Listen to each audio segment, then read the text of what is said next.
With the dust slowly settling on the 2024 Men's Six Nations, we are now just over a year out from the British and Irish Lions tour of Australia. And so we thought it would be fun for the Rugby Paper podcast to put together a 15 to get the win down under.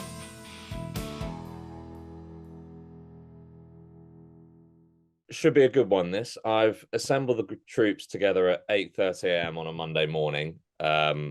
Chewy's thrilled about it, to pick the Rugby Paper podcast current projected British and Irish Lions 23 to take on Australia, a resurgent Australia, as we were just saying, next summer. This is obviously, keep in mind that the tour is in well over a year. So, guys, let's get straight into it. We'll go unit. Actually, Ollie, just before you go on, I just need to point out that in Lion selections of past, Mickey Steele-Bodger would invite us to the East India Club for a 5-course meal, followed by brandies, and we wouldn't even think about picking the team until about 11 o'clock at night. And here we are, barely out of our beds, having to apply the grey matter to this serious task. So times have not improved over the years. It just shows you what we've lost with the collapse of empire. The good old days. The good old days. I once managed to get into the East India Club without a tie, just to annoy Mickey Steele-Bodger, who called me an effing heretic. And then wrapped a tie around your neck. I feel like that's a justified attack at me getting you guys out of bed at 8 a.m. So I apologise. And well, I'll pay for your coffees. How about that? I can't afford a 5-course meal. Well, we're definitely not staying on till 11 p.m. because my God. So let's get straight into it. I put together a list of names that I felt were genuinely in contention for a spot in that 23, and I have 64 names. So that shows how competitive it is. I'm not going to name all of them, of course, but this maybe is one of the hardest Lion squads to pick in recent memory. We'll jump straight in with the front row. I'll nail mine. Easiest bit. Yes, it is actually. It picks itself. I've gone all Ireland. Has everyone else gone all Ireland? No. Yes, I've gone all Ireland. Yeah, so have I. Really? No. Porter, Sheehan, Furlong. Yeah. Moving on. It will take injury or catastrophic loss of form for that to alter at the moment, I think. Porter, Sheehan, Ferguson. I think Tyre's on the way down. Great though he's been. I think he's on the way down. I don't. I think that he's come back from a pretty severe injury, and I don't think he's been at his best. But I think he's a proven, he's a proven Lion among other things, and I think he'll he even not at his best, I still think he had a pretty good championship. Yeah. And he's I think as well. Ferguson was in an awful lot of teams of Lions predictions actually directly after. I mean, the tight head of the tournament was Antonio, I suppose. I mean, a lot of people went for Antonio, who, as I understand it, is not available for the British and Irish Lions. But I think I honestly think that Furlong is showing signs of decline, and I think Ferguson is pretty much at the peak of his game now. Well, it's interesting because Ferguson's been a penalty machine, and this season he's corrected that to a degree. But I'm not convinced about him. I don't see him as an irresistible force. I do think he's improved, without a doubt, and I think he had a good season for Scotland. But I don't put him ahead of Furlong. We'd all be an irresistible force against the Wallaby front row. I was going to say. Don't say it too soon. I reckon that Bell, the guy that they've got on the loose head, is very, very good. Yeah, he is good. Yeah, he's a good player. Yeah. Well, I mean, I'm putting down the All-Irish front row then for our selection. In that case, apologies, Chewy. Do we know how old Furlong is? Because I mean, I do. I 63. I was surprised. Obviously, he looks somewhat He's old. the same age as Sinclair. They're both the same age. I think is he 30 or 31? He's 30. Yeah. So he's despite should be hitting his prime then. I mean, the only rugby player to look older than him is Mako Vunipola, but he's only just in his 30s, so it's prime prop age, which I was a bit surprised about. All right, well, I mean, I think let's cherish that harmony because I'm sure it's going to dissipate as we get fly apart. Backline unit. but I think that's nice and easy. Porter, Sheehan, Furlong. We'll get to the bench later. Second row, I've gone 1 England, 1 Ireland. I have, but it might be a different island, I suspect. Okay. Have you gone Joe McCarthy? Yeah, I've gone Maro Itoje, first of all. I do think a little bit under the radar, he had a bloody good tournament, and he was even good when England were poor. And I think he's back, and I think we're going to see some major stuff from him in the next 2 or 3 months. And I think he's going to kick on. If you're picking it for tomorrow, the first test tomorrow, Byrne alongside him, I'd have it. 15 months' time, I think Joe McCarthy's going to just kick on, and be a beast. He already is a bit of a beast.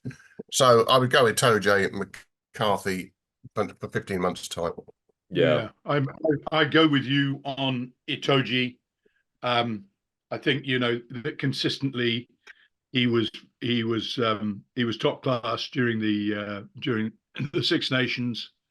I've gone with Martin alongside him, just because I think if you talk about a beast, he puts McCarthy in the shade at the moment, just in terms of physicality. And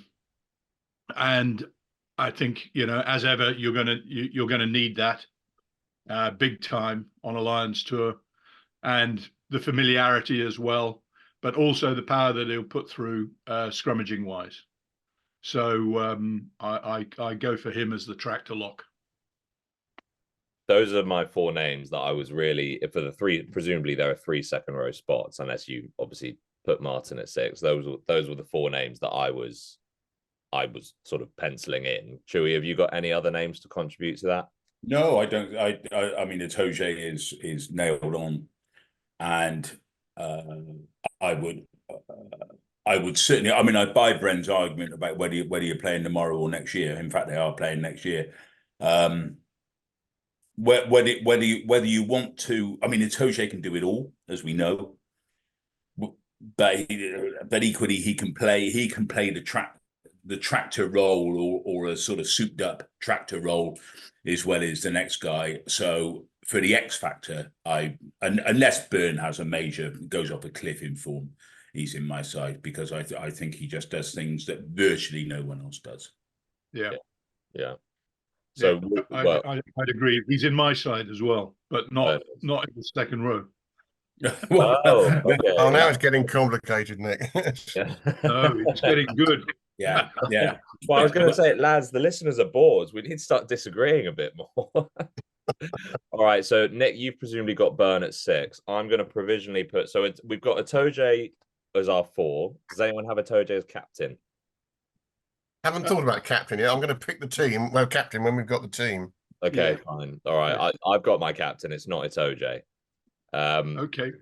And I'm going to put Byrne in the other slot, since I've got Byrne, Chris has got Byrne, and Nick, you've got Byrne at 6. But go on, Nick. Let's say your back row as a unit then. Well, look, I mean, I think that first, just to talk about the selection of Byrne at 6. I mean, he's certainly somebody that I don't think you could leave out of the pack. I wouldn't, on the basis of what we've seen. We also know that there is such a thing as second season syndrome. So we'll see how McCarthy goes. Yeah. I thought he was quiet in the last 2 games. I choose Byrne because I think actually, as Chewy says, he does things that others don't. His ability to come onto the ball, to pick the right angle at the right time is exceptional. He's a very, very good jackler or turnover merchant. He is the only area where I think sometimes he's not as good as the rest of his game is that people slip tackles sometimes. But overall, I think he's a very good footballer. Sees the entire game, and for that reason, and he's mobile. I think he's mobile enough, and I actually think he's more mobile than Martin, which is why. And he gives you line out. He gives you line out too. So and the reason he slips tackles, and you're dead right, but it's one of those things. I remember on the Lions tour, the famous Lions tour in '71, when Barry John's kicking was so unbelievably good that Fergie McCormick, the great All Black fullback, was dropped. Yeah. And the only reason that Fergie McCormack looked like he was making mistakes because he was such a brilliant reader of the game that he got far closer to John's kicking than your average fullback would have been. And I think that kind of syndrome affects Byrne. He gets into positions to make tackles, especially in quite exposed places where other second rows rarely turn up. Absolutely. And he's at full stretch when he misses them pretty well, you know. So, yeah. Yeah, that's a good observation. I'm just sort of going back. I'd like to go back to the front row. Just one thing that occurs to me is it's an area where the Lions selectors have often really made balls ups. You know, I mean, the failure to select Probyn in '93 was a major error. And it's incredibly important that even though Australia don't at the moment have much of a scrummaging reputation, that we take nothing for granted at all. And that the scrummages that you've got these days, the critical thing is you don't want somebody who sets the referee, because a lot of them are still struggling with the scrum, who sets the referee on edge. And that Irish front row has been consistently good for, you know, we're talking about 3 years now, pretty well. And they don't get on the wrong side of the referee too often, with the exception of Mr. Raynal, when he gave Ellis Genge about 8 penalties against Furlong at Twickenham 3 years ago, but and then had to apologise for it. So, yeah, I mean, that's one thing I wanted to add there. Do you want to move on to the rest of the back row? Let's hear your whole back row. So I'd go for Doris. I'd go for Caelan Doris at 8. And I would go for Ben Earl at open side. I think he just pips Van der Flier for me at the moment. Yeah. But it's a it's a wide open battle. I'm not sure that number 8 is. If Doris, I don't think Doris again was really he got through a hell of a lot of work, but I'm not sure that he was quite firing on every cylinder in the championship. But he's a class player, and again, he's got the full, the all court game in terms of he offers line out. He's pretty quick. He's got good hands, and he reads the game extremely well. And Earl, well, I think, you know, we've all, the plaudits have rained down for him, and deservedly, because he's been incredibly dynamic. I mean, he's a stocky man, but he's not a big man in terms of poundage in the modern game. But the degree to which he punches above his weight in contact is extraordinary.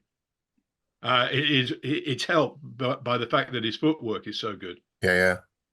I mean, he's very, very hard to deny at the moment, and I still believe that open side's his best position. But he gives you that option if you want to break very, very fast from the back of a scrum, an attacking scrum. He gives you that option.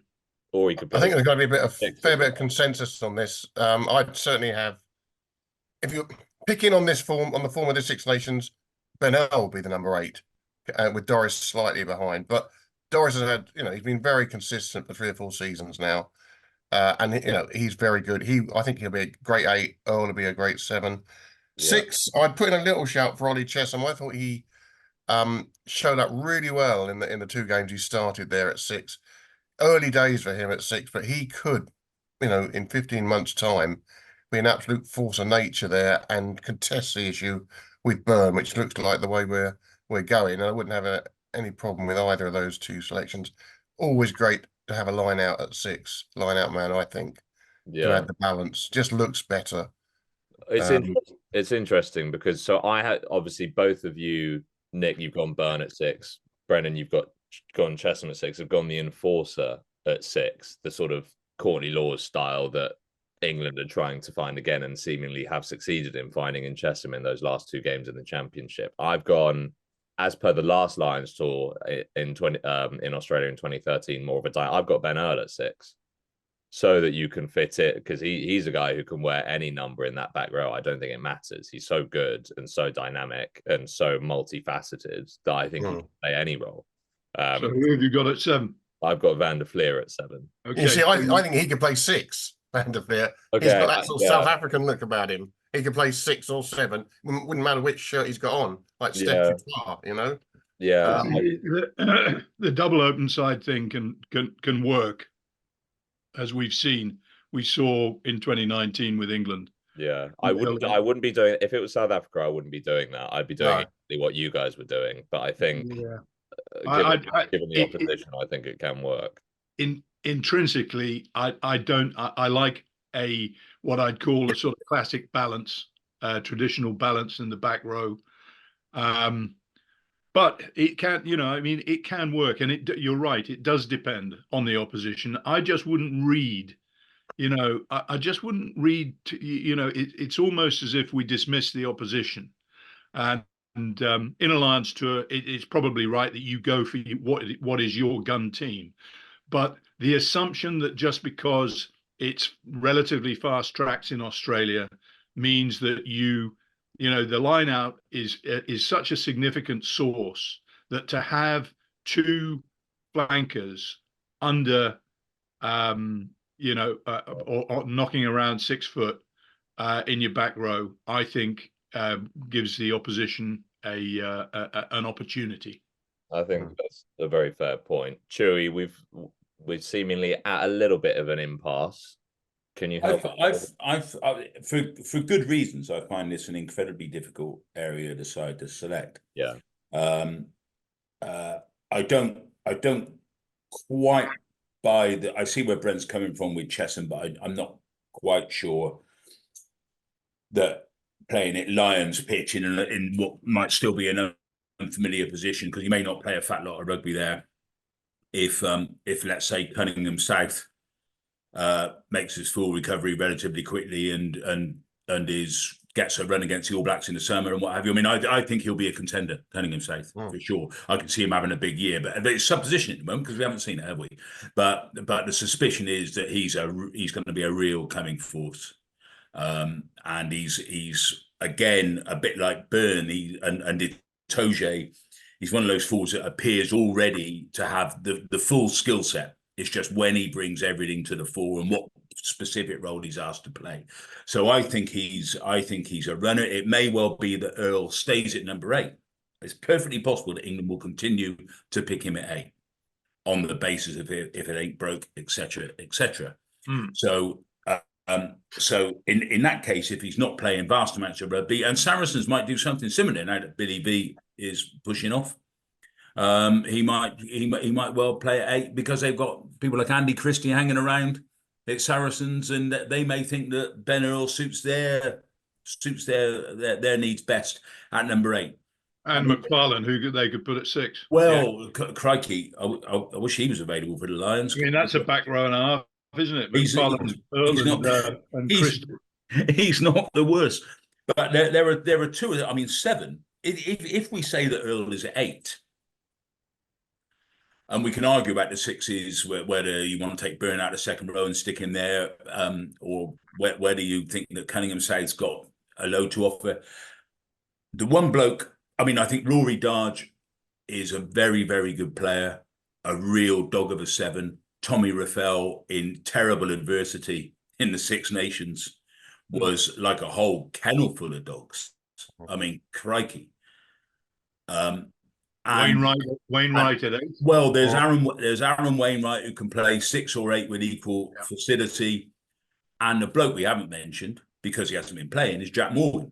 Yeah, I can see Jack Morgan in a Lions shirt very easily indeed. Me too. He's definitely got to be in the tour party. Yeah, it's just very difficult at this juncture. But on what we've seen of him, he'd be pushing for a test place. He would be pushing for a test place, and that might well be. I mean, he can play 6 or 7, I think, can't he? I mean, I know he played. Yeah, but you. The one thing that I see about all this is that you're still, if you're talking about Ben Earl at 8, and you're talking about Jack Morgan, and you're talking about Van der Fleer, you've got 3 exceptional players, all of 6 foot. Yeah, you need one tall guy, I think. Yeah. Which is why I think that that Cunningham South is a definite runner at the 6. I think he's too. Listen, little though we've seen of him, and to be honest with you, Lions history is full of bolters. Yeah, Roger Utley being one of them in '74. But I'm very much impressed by Cunningham South and have advocated him in England terms. I think that he and Chesham are still very much works in progress. No, indeed. Chesham was not very visible against Scotland. When he's at his best, and he was very good both against Ireland and against France, you can see what you could get there. But I don't think he's there yet. I think these guys, maybe they make the tour party, but he's not in contention for a test spot for me at the moment, and neither Cunningham South or Chesham, because we haven't seen enough of them at test level. Well, I'll give you burn it blindside if you give me Jack Morgan. What, to go straight into the test? If you have Jack Morgan, that means I'll have to go 8, and you don't pick Doris. There's a bit of a I agree with you. Doris wasn't the 8 of the championship. No, he wasn't. But if you took the last 4 years, recent he's the best 8. No, he's very good.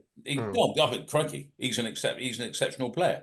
Well, I'll try and make it a bit easier. The 2 names we've heard more than once there, or more than twice actually, are Earl and Doris.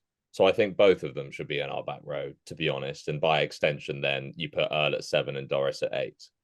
And I know Earl was the best 8 in the championship, but Doris has arguably been probably behind. Well, he's been rivaling Ardy Surveyor for the best 8 in the world for the last 18 months or so.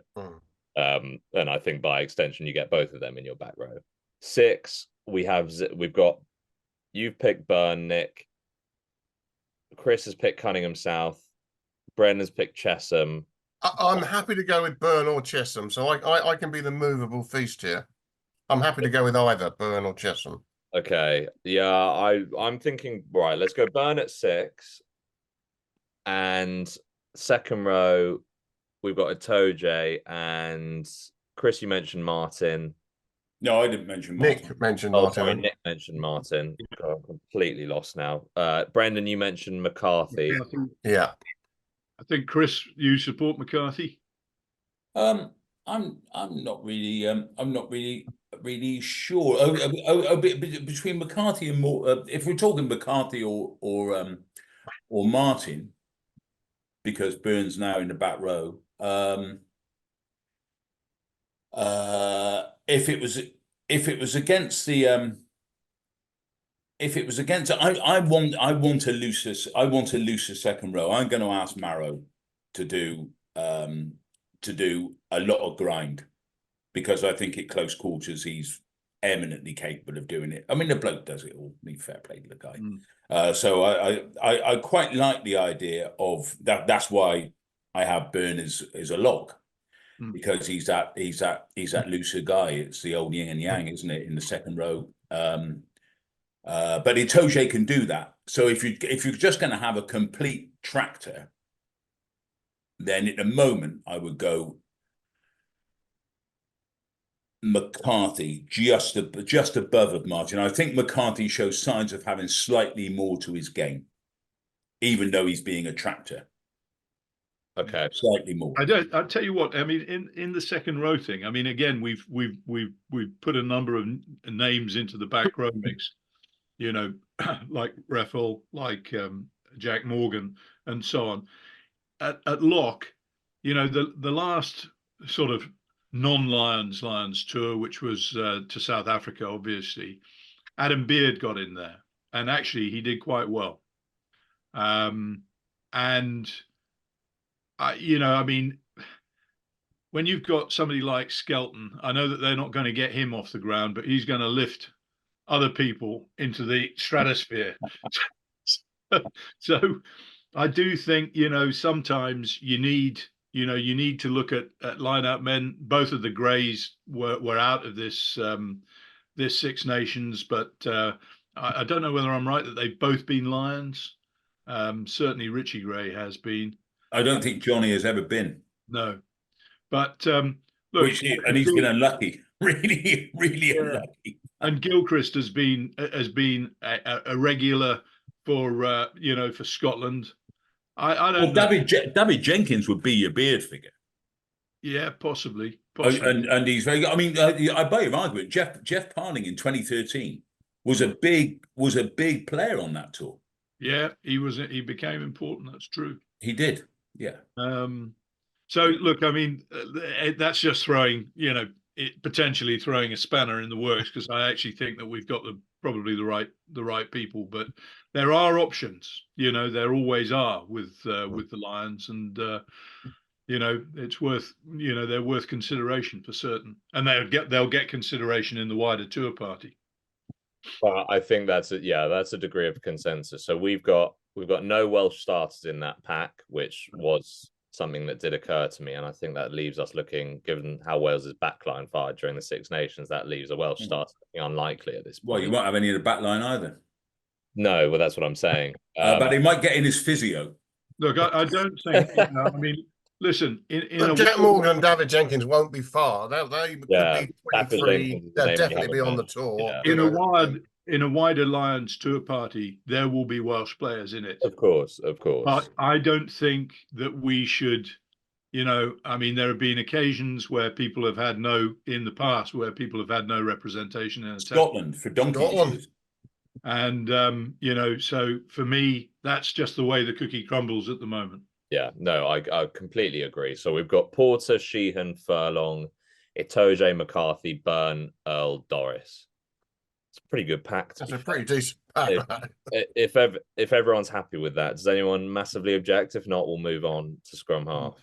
No. I still think you're wrong at tight head. Yeah, and I still think you're wrong at lock, but there we go. I agree with you in the end. You're half-wit. I didn't say you particularly. I said you collectively. Steady on, Dewey. The royal you. Yeah. God, that's the first time half-wit's been used on this podcast. Hey, I promise you it won't be the last. Yeah, I don't disagree. We've had that. worse than half-wit, though. Yeah, no wit. He's just... Right. Scrum half. I've gone Jameson Gibson Park. Yes, I agree. Chewy? Well, this all comes down to the game you're trying to play. Yes, and so does fly half. Also does. Massive. Yeah, I mean, you're now into what kind of shape you're trying to put on the game. So I think Gibson Park's exceptional, absolutely exceptional. But I also think that this brings into the equation who you pick at 10, because that partnership is obviously fundamental. Whether Gibson Park, I don't see that Gibson Park has too many failings actually. At the moment, picking on form at the moment, he is a tempo setter, much as Alex Mitchell is a tempo setter. I was going to say, Chris, when you talk about depends what type of game you want to play. I was going to say to you, what type of game can't Gibson Park play? Well, no, he is exceptional. He is exceptional at the moment. I think, as you know, I've got many good things to say about Alex Mitchell, but I think it would be peculiar not to say that Jameson Gibson Park is not the best scrum half.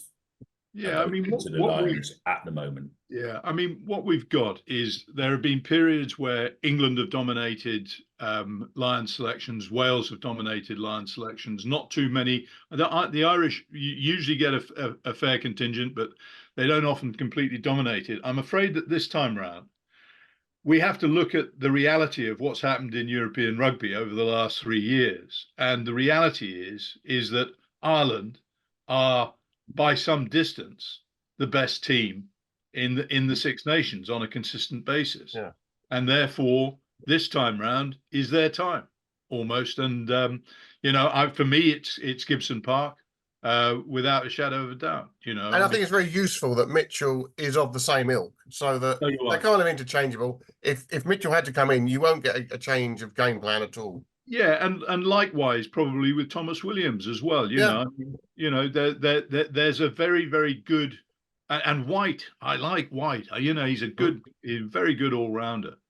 So they've got strength at scrum half, I think. They do have depth. Yeah, they have. Yeah, but so we're unanimously saying Gibson Park.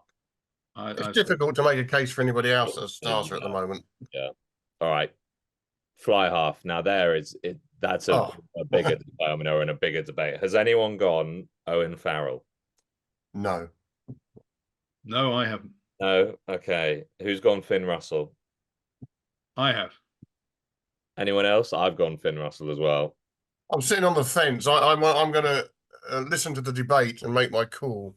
Okay. I think it's 50-50 for various reasons between Crowley and Russell. Yeah. Obviously, it depends how Crowley goes in the next year. He obviously faded a little bit in the championship towards. He had 4 good matches on a debut season, and of course he's going to be playing with Gibson Park for the next. So that's an established combination that has to come into the equation somewhere. It's a recently established combination. Look, I'm not. Yeah, but he's going to be playing the next 15 months with him, pretty much. Yeah, sure. But I look. I mean, I don't think that with players of this quality, I'm not sure that that it's important, very important, but I'm not sure that it should be the critical factor. The critical factor is the best man, the man who's most likely to fire the Lions towards success. Well, that's an interest. Yeah, I agree. And I would say in the last 12 months, Crowley has taken Munster to URC success and been number 10 in Ireland, won the championship. Now, I love Finn Russell, but he's done none of that.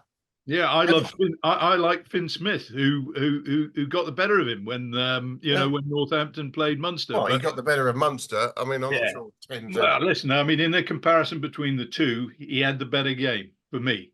But I love Finn Smith, not by a street, but edged it. So look, I mean, he's definitely there in and around the 23 for me, but he's a one-season man at the moment. And Russell is for me, I mean, he's been there. He's done it. I mean, they would, my view is that the no show, no crowds test series in South Africa, if he'd been fit, they wouldn't have played in the way in which they did, which was a sort of clone of South Africa's kick chase game, and they would have won the series. His arrival for the third test showed what the possibilities were. So I'd go with him. He's a form player, and he's the ability. I mean, I agree. Crowley had a very, very good debut season, but Russell's ability to unlock defenses is, you'd say before the last 2 games of George Ford is unrivaled, but he's got a rival there in some respects, but he just has that ability to flick the switch and to find the moment. Poor old George hasn't had a mention. Unbelievable. I've just mentioned him. Well, you did, but sort of not so much in passing as in a sort of passing wind. It's well, you're about to do a lot more of that. I mean, George. I buy it. I mean, I think on balance, I'd go Russell. I think it's the bold choice. I think it's the adventurous choice. I think it's the statement choice. I'm not sure how interested Andy Farrell is in any of those things, really. I mean, he's a pretty narrow-eyed, not narrow-minded, but narrow-eyed, very, very focused, sort of ruthless strategist. And if he thinks that a big kicking game against the Wallabies and play territory is going to win you a test series, then that's what they'll do. And you'll have a lot of advice to that end, I would think. And Finn can be random, as we know. I I think Russell also plays better with an inside centre who has a much bigger range than some inside centres that we'll be talking about in a minute. I think his partnership with Redpath at Bath, for instance, where you've got basically a second 10 playing alongside him, opens up all sorts of attacking possibilities. And while Tuipulotu is not quite that kind of second 10, he does do an awful lot of different things. So I've just moved the conversation on into a completely different position. I think it's difficult to look past Russell because on a good day, complete box office, match winning, imaginative, inventive, all those things. And yes, I mean, the romantic in me wants to see him play in the Lions series and play the house down. So I go Russell. Yeah. And just quickly on the Owen Farrell thing, I don't know exactly where we are with that, but remember he stepped out of Test rugby quite a few months before he decided to go to France. So it was his decision to step back from England, retire from Test rugby for a minimum of 2 years, I think was what he was saying. And also, if it goes well with Racing next year, they won't finish until June the 29th or June the 30th. They'll be in the French Cup final. Yeah. And I can't remember the exact dates of the tour, but he would miss, even if he was in consideration, he would miss a considerable chunk of the build-up and the early part of the tour, which is a very short tour anyway. So I'm not even sure it's practical. So I think at the moment, although there is obviously the father-son connection and he's playing very well again, I think it's pretty unlikely at the moment that he comes into consideration unless there's a sea change somewhere. Bren, do you know when they actually when they're scheduled to meet and leave? I haven't got that. No, I mean, but they'll certainly be well into the series by the end of June, which is when the French Cup final is. Right. Okay. So he either doesn't play. Well, he'd have to come to an arrangement, and I mean, Racing haven't bought him. Not to play in the cup final. For him to go away for the playoffs, are they, you know? Yeah, but we're getting, where are they in the table at the moment? Mid-table? Yeah, no, we were talking next season, obviously, not this season. But yeah, I mean, Racing are putting a squad together that should be at the sharp end next season. Yeah. That's why they're spending the money. Yeah, but it's the French top 14, so of course. I mean, he might be available. Yeah, they might bomb. They might be done by the end of May. I think that the Andy Farrell thing, almost what he's likely to do is a separate thing. This is what what we think's the best side, and obviously the game that they play is significant. I think that Owen Farrell, for the reasons that you point out, Brent, that Owen Farrell's place on this tour is very, very much in question. I mean, he's, from what we saw at the weekend, he's certainly good enough to be in consideration. There's no question about that. But he's removed himself from Test rugby, and that is a very important consideration. Because I don't think that the game between Saracens and Quins was anything close to the rugby that we saw in the Six Nations.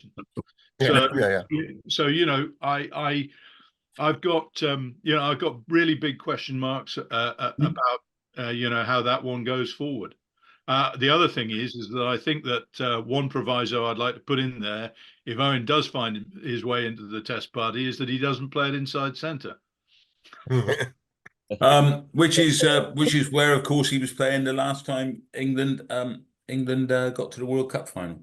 But I leave that there.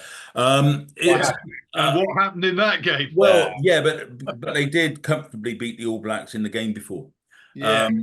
I'm just saying that one thing does occur to me with the selection of Russell. How does he fit in? Assuming that Andy Farrell is going to use what Ireland do as a blueprint, albeit a broad blueprint of how they're going to approach this particular tour. You don't see people doing a lot out of the box in the Ireland context. We've repeatedly said on this podcast, the thing about Ireland, one of their massive strengths is they're all on the same page. They all know where we're going. They know the game plan or the strategy or the basic shape of the game. Yes, you do things within that broad plan. But Finn Russell, at his best, does things that are so off book. that I'm not sure that Andy Farrell, with the way he has approached the Ireland job wildly successfully, will be comfortable with it. I think that's a good point. I mean, but that's almost always one of the few reasons you think twice about picking Finn Russell, isn't it? You know, he does what he does completely all the time, and most of the time is brilliant. But you can still do what he does and be brilliant, and it doesn't actually fit into what the team is wanting at that given time. I think that he's, I mean, I think that he's got a label, and it was merited. He was a Maverick. Fell out with Gregor Townsend big time over it, even though Townsend was a Maverick himself. Yeah. It takes one to know one. And then what I see is a bloke whose game has matured. I mean, and he was talking yesterday about the full armory, if you like, when to kick, when to when to run, so on and so forth. And I think he's much more judicious in that sense than his range of passing yesterday, including the forward ones, was very imaginative. And it always has been. But I'm not sure in a Lions Test match, Andy Farrell will be wanting to see the pass to nowhere, which he did in the second half, which is let's see where it lands. Let's see where it lands. Just a long pass into space. Yeah. To see where it lands. And all I'm saying is that if Andy Farrell says, Finn, we don't want to see any passes to nowhere against a Wallaby side that if they can do nothing else, they'll be able to run back from deep. He might, being Finn, say, I think I'll play it the way I see it, Andy. At which point you have a massive falling out. Yeah, and then you presumably got a fly half that he can go to who'll do what he wants, like Jack Crowley, or maybe George Ford. So there it goes. It'll be one of the stories of the tour if that's what happens. But we'll see. I mean, I would still, I'd still back Russell's horse in this one. I'm with you. I want to see him in just for fascination's sake. I want to see him in a big time Lions environment, win or bust environment, because he ain't going to get there in the end with Scotland, is he? No, he's not going to get to the back end of a World Cup, and as things stand, we're not going to see Finn Russell in a World Cup semi-final where it's all on the line, and famous last words. It's watch the 27 World Cup. It's change of underwear circumstances. But I'm not sure we're going to see that, and which would be a great shame. I mean that's like George Best not going to a World Cup at all. I would love to see him tested in the real molten heat of a Lions Test series, which is why I hope the Wallabies are a lot better than they have been. I hope they're a lot better than they were in 2013. Because you want to see that test. You want it all out there. And I would love to see Finn Russell in those circumstances, because I want to see how he reacts. He's a fascinating rugby player. I'm happy to row in behind you with that one, boys. You just about won me over. Although I want Crowley on the bench. You need somebody who plays the Ireland way to come on if it does go pear-shaped and there's 2 intercept passes in the first half from Finn and he's having one of those days. So I'd want Crowley close at hand. Yeah, I don't disagree with that. I mean, I think we're putting Russell at 10. I think one thing. Do you think?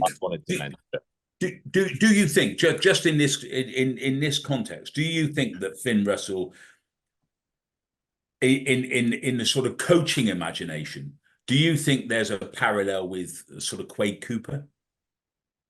Do you think coaches look at him and say, "Hell of a player"? Does things I've never seen before. However, some of those things I never want to see again. It's not a bad parallel, actually.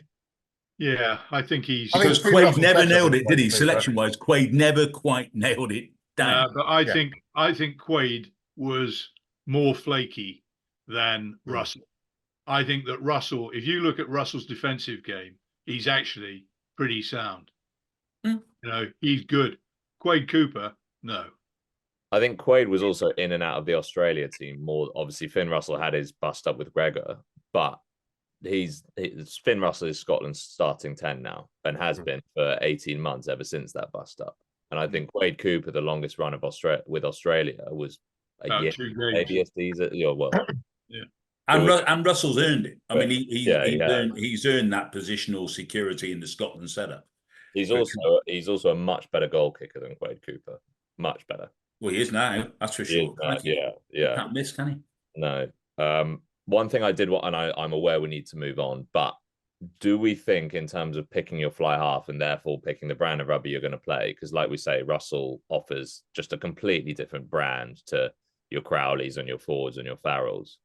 The sort of ghosts of 2021 are echoing a little bit in that obviously 2021 was a pretty poor tour to watch and the Lions played a pretty drab brand of rugby. Do we think in terms of getting a bit in the England mold of their sort of discourse during the Six Nations, do we think getting a bit of support behind the Lions and the brand they want to play? Yeah, very much. The Lions need a relaunch. I mean, that 21 tour in very difficult circumstances was almost a non-event. I mean, I've never been so disappointed in a rugby occasion. What people don't know is there was no COVID in South Africa. It's just that no one turned up. And they made the so I think the Lions in these difficult times, and they've already been shortened to 8 matches, is it? They need a rip-roaring, packed houses, champagne rugby. Of 97 champagne rugby of whatever description you consider champagne rugby to be, but it needs to be special. And, you know, certainly Finn Russell at his best will bring some of that. Finn Russell's our 10. I think we've sort of arrived there eventually. So let's go. Should we go midfield next and sort of continue that unit? I struggled with this one, I've got to say. Bundy Aki is obviously the form 12. Chewy, judging by what you were saying earlier, you're not going with Bundy Aki. He's also going to be 35 when they go to Australia. I mean, I think it's really, I think that's really difficult. I mean, this is the eternal question, isn't it? What do you want from your 12? Sadly, Geordie Barrett is unavailable. So I have a preference for someone who's not a banger upper. I want somebody to give, or at least if you're going to have a banger upper at 12, then I want someone at 13 with a big range of skills, including a kicking game. I think that's really important. And, you know, England have it with Slade there. I'm not sure that Slade will be very high on too many people's lists for a Lions test spot. I might be wrong because I've never been able to second guess you lot because you're all weird. But I certainly, I can see reasons to pick Aki. Of course, do you pick the Scottish midfield if you're going to play Russell? As a bunch, well, there's not much of a kicking game outside Russell there, and I can see Nick already shaking his head, and he probably thinks it's a bit lightweight. If we're going to play Aki, I would quite like to see, I think, and this is another of my punts in the dark, I'd quite like to see Tommy Freeman at 13. Yeah, he came into my mind as well. I think we've obviously said he'd make a great test 13, and I've got Tommy Freeman as my number 23 because I think he could come off the bench and obviously cover midfield and cover backfield as well. Oh, absolutely. He's in the 20. He's in the 23 for sure. I don't see anyone else who gives you those possibilities. Yeah. So sorry, it cut out for me. I think it might have been fine for you guys. But Chewy, who were your 12? Who was your 12? At the right at the moment, based on current form, Aki, because I don't see anyone playing 12 at the moment that has the range of the kind of skills that my ideal 12 would have. Yeah. So I'm going Aki and Freeman. Okay, that's an interesting midfield unit. I've forgotten what I've gone now. I've gone Aki and Jones, personally. I know Jones is a slightly left field pick and maybe question marks about his defense, but I think his with Finn Russell, I think especially the way that those two can gel, and we spoke about passes to nowhere, Chris. That pass to nowhere at Twickenham in 2018 or whenever it was to Jones obviously sticks long in the memory. So well, that was a pass to Jones. It was actually. He knew exactly what he was doing with Yeah, that yeah, pass. yeah, yeah. Well, do we know that though? Yeah, yes, Yeah, yes. I've always thought he does. That was an absolutely precise pass in my That's opinion. one of the best passes I've ever seen. That's right up there with Hernandez in the 2007 World Cup in that third place playoff. Which I'm surprised you don't. I'm surprised you don't think it was forwards, Chris. Well, I like to think I know what a forward pass is, and that wasn't. What was yesterday, but that's going back on Premiership lunacy. I don't think it was a forward. The one at Twickenham wasn't a forward pass. I think it was that. If that was the definition of a flat pass. Yeah, that was a flat pass. I mean, the ball ended further forwards than when Russell threw it, but that is it's such a big pass. I think that's where the sort of. If it did, it was 6 inches. And okay, and I'm a pedant, but it was. Are we talking about? Are we an talking obvious about the forward pass. pass? Are we talking about the pass at Murrayfield in 2018? Oh, Sorry, maybe Michael. Yeah, the pass of the century. Sorry, yeah, Yeah. 2018. Yeah, that was a great, absolutely great pass. I mean, the difference is that the pass to nowhere yesterday bounced about 3 times. It landed in his hands. Anyway, sorry about that digression. Has anyone not got Aki at 12? No, I've definitely got him, and I think he's going to be 35. I don't think he's going to get through to the World Cup, but I think Lions will be his big target. Swan song. If he can get to the Lions and have a storming series there, that will be a career swan song, I think, and that'll keep him fit and motivated. Is he 34 now? I think I think we said he'd be 35 when the tour is on next summer. Yeah. I think he's 33 now, but I might be wrong. 33 now, but I think he's got a May birthday or something, so he will be. He's got 2 birthdays in between now and the Lions. Okay. Well, look, I mean, the thing that strikes me about him is that when they first brought him over from New Zealand, he was a bit of a prodigy, wasn't he? And he could do, his ball handling was as significant as his physical prowess. And it sort of seems to me that aspect of his game, he became a bit of a banger, but he's always retained it. And we've seen it as, the longer he's had in the side, the more influence he's had. And you see that some of his offloading game is very, very good. Yeah. And ability, again, to find gaps and the power to get through them. I mean, he's been... I think without doubt, Tuipulotu's had his moments as well, but without a doubt for me, he was the inside centre of the championship. He's the Harrods Tuilangi. Also, he's behind you. There's a name he keeps fit. He stays on the park. Chewie, I'm surprised Tuilangi's not your 12, mate. Well, tragically, he'll be unavailable. Because Bayonne, I'm going to make sure I'm actually going to invest all my life savings in Bayonne to make sure that they get to the top 14 final so that he can't go on the Lions tour. Okay, Aki at 12. Chewie, you've gone Freeman at 13. I've got Hugh Jones. Has anyone gone for the heavyweight Aki Lawrence axis, which would be quite destructive? Yeah, I have. Well, no, I have, because I don't consider Lawrence heavyweight. He's a 13. He's not a 12. And he's a very skillful player. He's 105 kilos. That is still a... He's light on his feet. He's not a banger. And he's got passing. He's got offloads. He's actually got a kicking game, would you believe? So I don't think that's a heavyweight centre partnership at all. That's the logical centre pairing from what we've seen over the last 12 months. I am fascinated then to hear your guys' wingers, because if you've gone with my wingers, that is an incredibly... heavy. All right, heavyweight versus heavy, but in terms of poundage, it is a heavy backline. I'm like Brent. I don't see Ollie Lawrence as being a real. He's more of a pinball than a basher. And that's fair. I think that he's, if he continues the upward trajectory that he's on, he looks fit. He looks fitter than he obviously had a lot of injuries at Worcester. But he looks fitter at Bath this season than he has possibly ever in his career. And I think that, he offers a hell of a lot. He's quite, the only thing I noticed yesterday is that he gives away quite a lot of penalties. really unnecessary ones.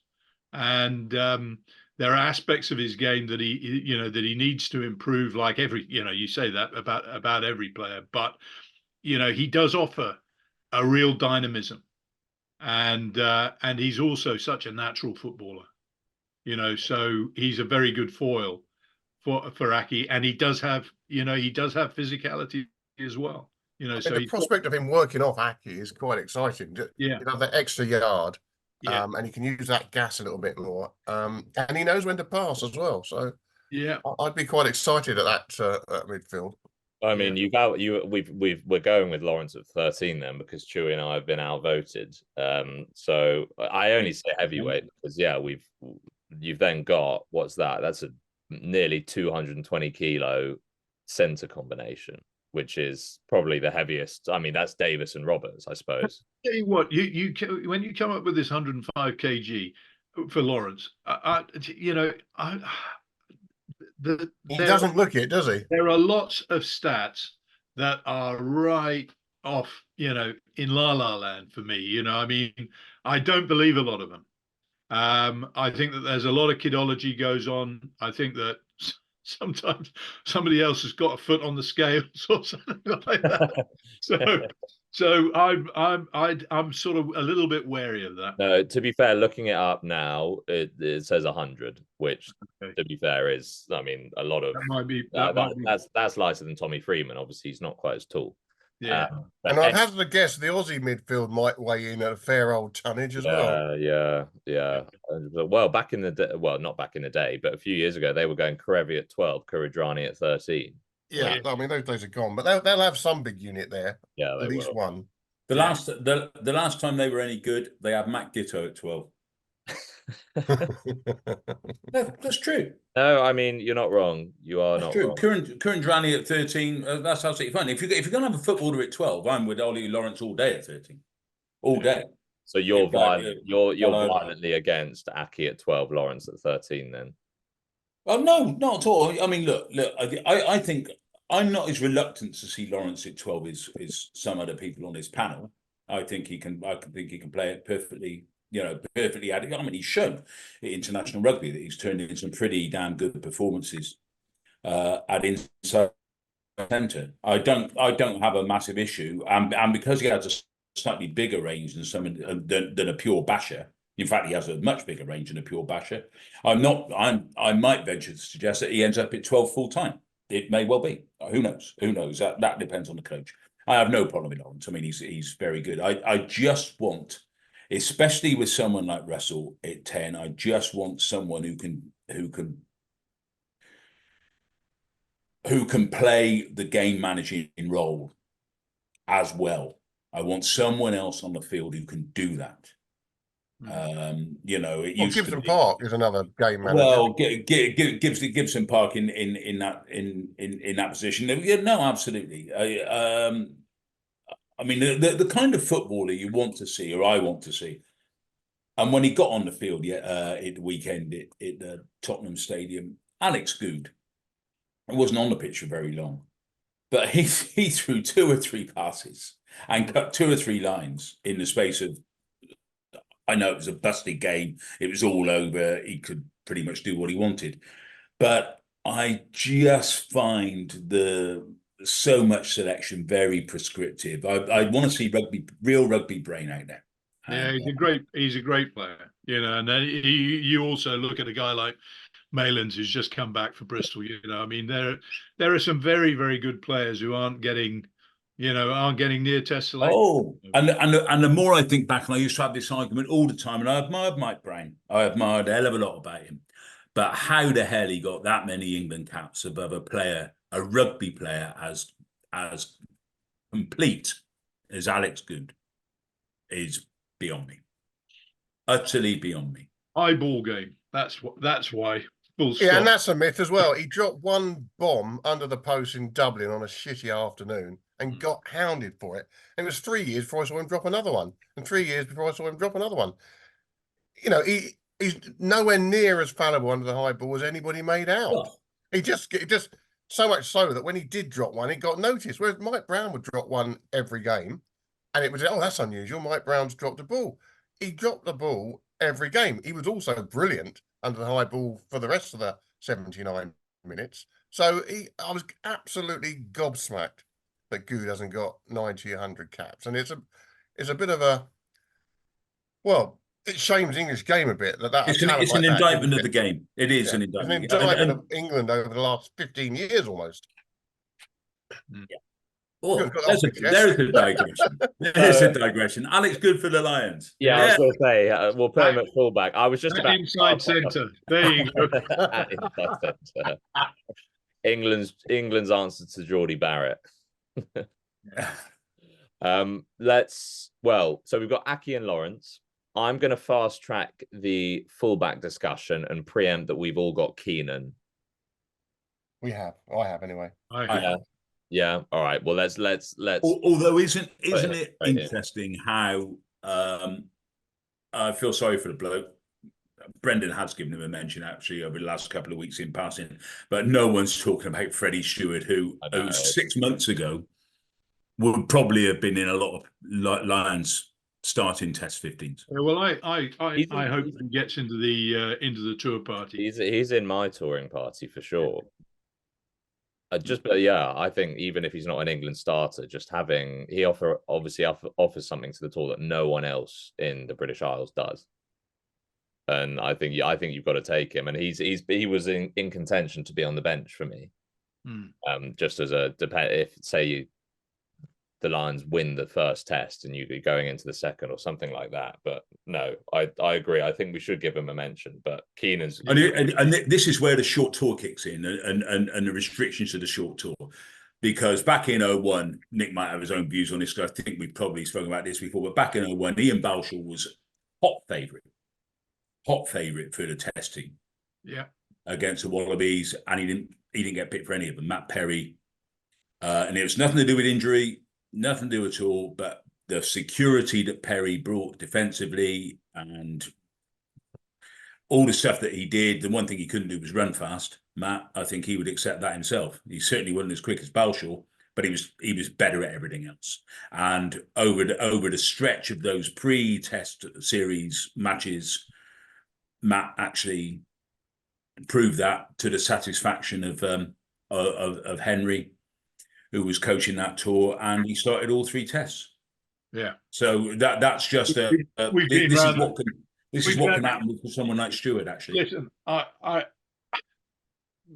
my admiration for Matt Perry's, very high, but the Balshaw basically he didn't get stitched up, but he was asked to play a game by Henry that was alien to him, and that's why it didn't work for him. And it did work for Matt. He got his opportunity and he seized it.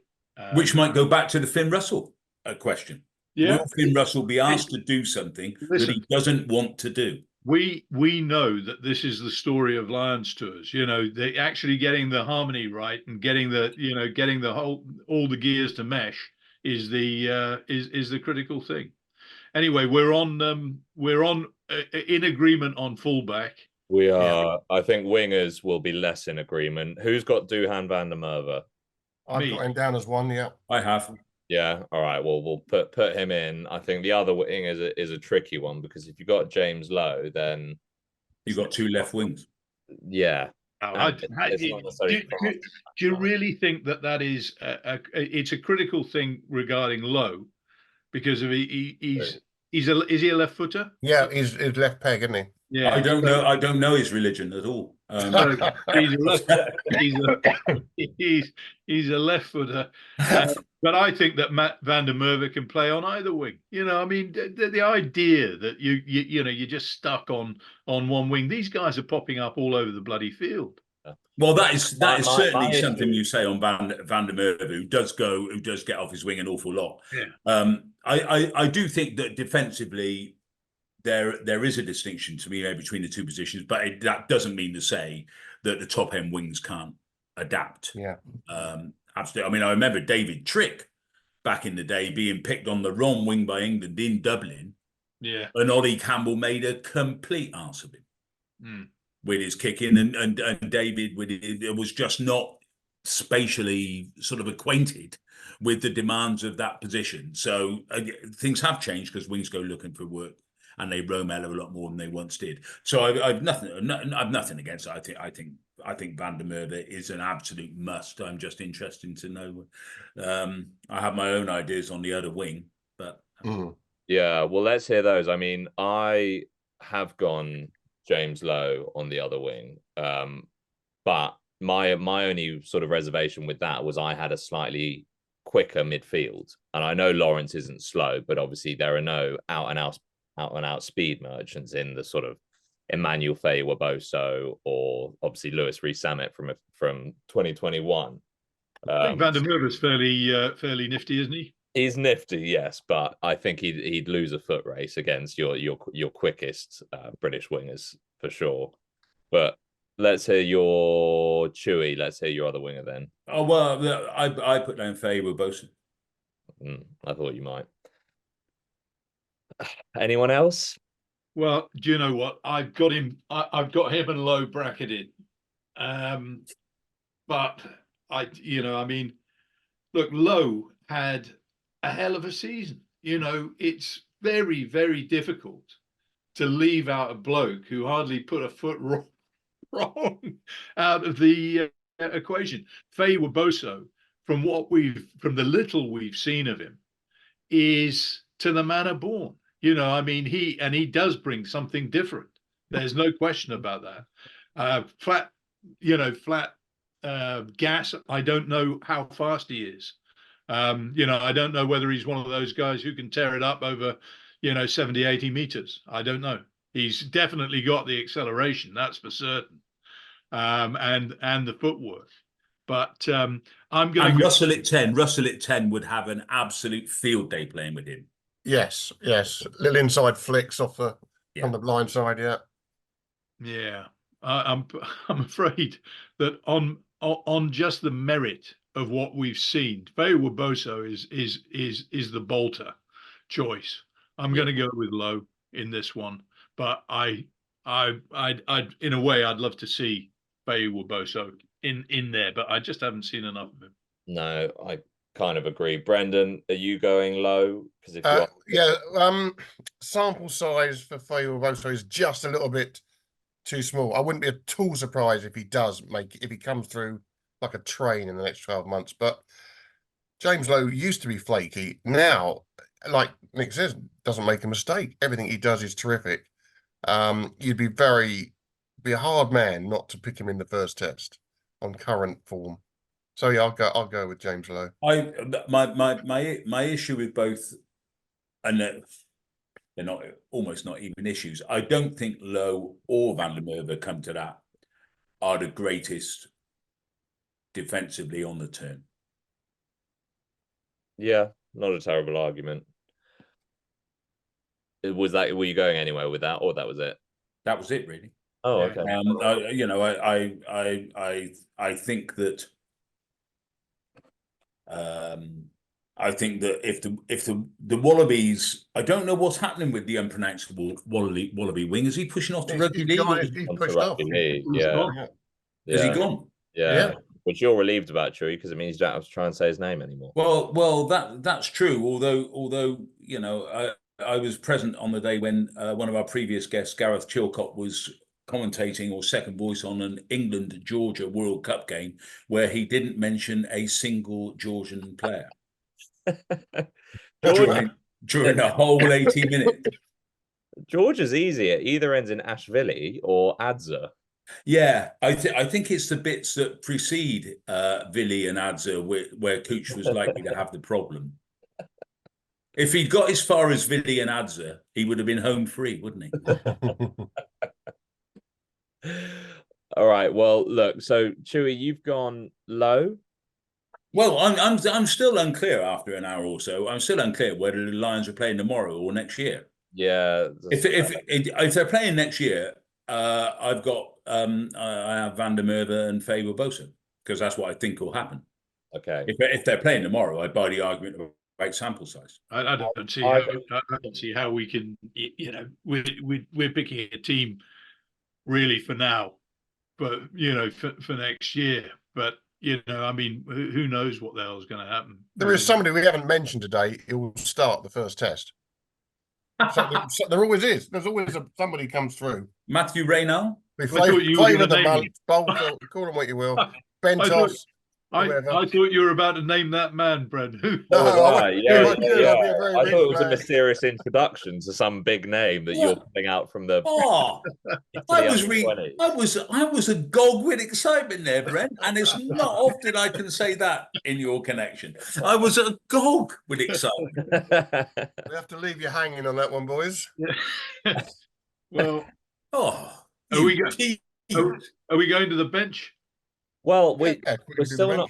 I can just see if we pick Faye Waboso over James Lowe, we're picking someone who's played 110 minutes of Test rugby over someone who, like we say, didn't make a mistake in the Six Nations. I can just see the comment section already accusing us of English bias.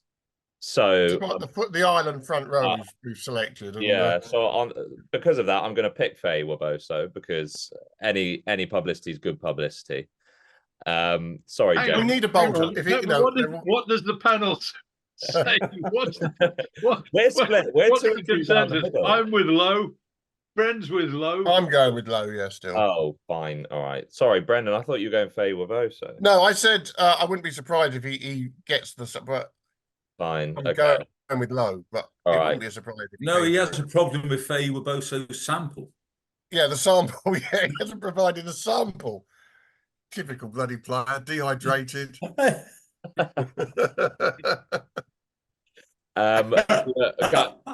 Guys, I'm almost hesitant to go into the bench because just in terms of recording time, I think we should at least pick our captain. And I've gone with Caelan Doris on the basis that presumably Peter O'Mahony is not going to play another or many, if not any, games for Ireland, and Doris will be made captain. Jack Morgan was my other one if he started because he's coming off my bench, but Doris is the front runner for me. What about you guys? That's a good shout. Yes, I think that's a good shout. I listen. I mean, I've advocated Itoje as England captain for probably about not quite sure how many years now. Certainly about 4. So I'm not going to move off that. He is a decorated Test Lion, so he would be mine. But I wouldn't. Doris is. I mean, Doris hasn't been there and done it yet, but he has for Ireland. So and he certainly doesn't set my teeth on edge. I'd be happy enough to look at his credentials for sure. Chewy, I think unless there's a serious objection, we'll go with Doris, and then I'll read out the formal 15 that we've picked. Silence. Well, on the basis that I don't know anything about Doris as a captain. On the basis that the sample size is too small. I mean, who knows? Who knows? He might be a shocking captain. Has he captained Leinster? No, he skippered Ireland against Italy, didn't he? Yeah. Okay. I don't know. Is that the sample size? About the same as Waboso, really. In fact, Faye Waboso has a bigger sample size than Caelan Doris in this respect. You make a fair. All right. Well, then, who's your captain, Chewy? Finn Russell. Really? Okay. Very interesting. Keep it on him. Yeah. That'll put a real target on his back. That's a. There wasn't one already. And he's also in charge of the social side. Every Lions tour has a social secretary. Finn Russell, now he does have a big sample size. You talk about his social. Allegedly, he does have a big. Allegedly, he has a big sample size on social affairs, and I think he's a man. No, I do actually think that there is. I don't think it will happen for a second. I should add, and I wouldn't be surprised if Itoje ends up as captain in this respect. I mean, Martin Johnson was picked above national captains in '97, was he not? Yeah. And that was a pretty good hit. It'll be a real Andy Farrell choices. It has to be a close relationship with the gaffer, and he's got that with it's Owen Farrell, days and England days, and he's got that with Doris. I think that they are the two. I'd be amazed if it was Finn Russell got. Oh no! As I said, I don't think it will happen. But I think there is a slightly perverse logic. Oh yeah, you'd love to see it. In saying to the perceived Maverick, the off script guy saying one of the ways to sort of corral this whole thing together is to say to the one bloke who's likely to go off script, "You're in charge of the script, Finn." Yeah. This is the script, but you're in charge of activating it. That's not just left field. That's in the bloody ether. I mean, unbelievable. You make the bloke who's meant to guide you to a bloody test victory on the field social secretary and your bloody captain. No. Well, he's unlikely to go off the rails if you give the man responsibility. It's making the school bully the prefect theory of life, isn't it? Okay, make him backs captain then. Oh no, let's not have co-captain. He's captain of fly halves. He's captain of fly halves. Oh, how do you like these responsibilities? Do you think you could bear it, Finn? So Chewy, you've got Finn Russell. I'd say Chewy's Lions squad. Chewy's putting together the most fun Lions tour in history with Finn Russell as captain, leader, social sec legend. He's got pilot. He's got Alex good at 15 and 12, and he's got Manu Tuolangi at 13. What 13th on standby? You mean? That's generous. Wow. Well, yeah. Although in fairness to Manu, he played very well yesterday for Sale. Did play well. Best I've seen him play for a while, actually. Yeah. That was a compliment, Manu. Just hey, look, I mean, this is a generous-spirited podcast. Well, these are people with big hearts and big minds. In the interest of that generosity, I'm going to quash your Russell captaincy suggestion at source. Yeah. Just because I think it's unlikely to happen. Nick, you've said Itoje. Brendan, you've said Doris, yeah. Okay. Casting vote. Co-captains. Yeah, well, I've gone Doris, but I hate being the casting vote, but I'm going to be. Oh, no, listen, I mean, that's the majority decision. So yeah, I think in terms of where Doris will go, which is a year under the Ireland captaincy, and Andy Farrell, obviously picking someone. And we're all Democrats here. We are very much Nick. so. But imagine if he was. Says the man who by diktat will have Russell in captaincy. Old Scargill himself. I just put it out there. Don't talk to me about that halfway. He messed up the biggest opportunity for the working classes in a generation. I do not regard myself as a Scargillite. Believe me. Okay.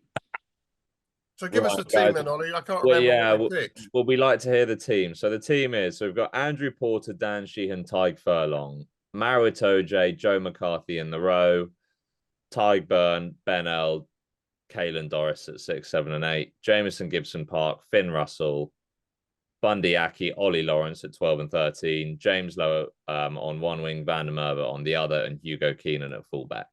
Wallabies 3-0. Now you've read it out, it is an incredibly Irish squad.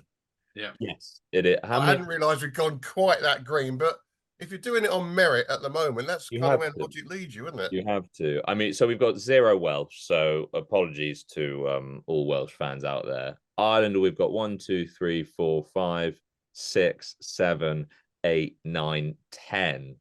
Oh. We've got 10 Ireland, 3 England, Itoje, Earl, Lawrence. Yeah. And by all I would say is we had 10 Welsh in 2013 in the last test, and that didn't go badly. No, it didn't. Yeah, 10 Ireland, 3 England, 2 Scotland is what we've got. Yeah. Wow, that's quite something.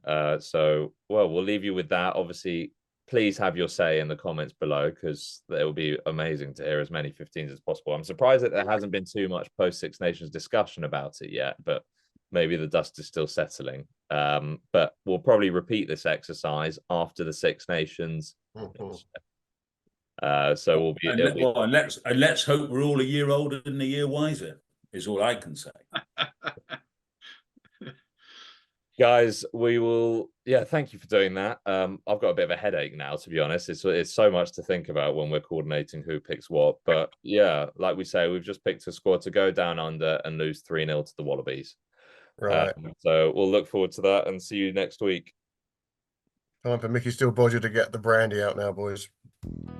Thanks for listening to this week's edition of the Rugby Paper podcast. And don't forget to subscribe on whichever podcast platform you use and recommend the show to your friends. The Rugby Paper is available to buy every Sunday, and to make sure you don't miss it, subscribe through our print, digital and online options at therugbypaper.co.uk/subscriptions. That's therugbypaper.co.uk/subscriptions to get all our content for as little as 14p per day.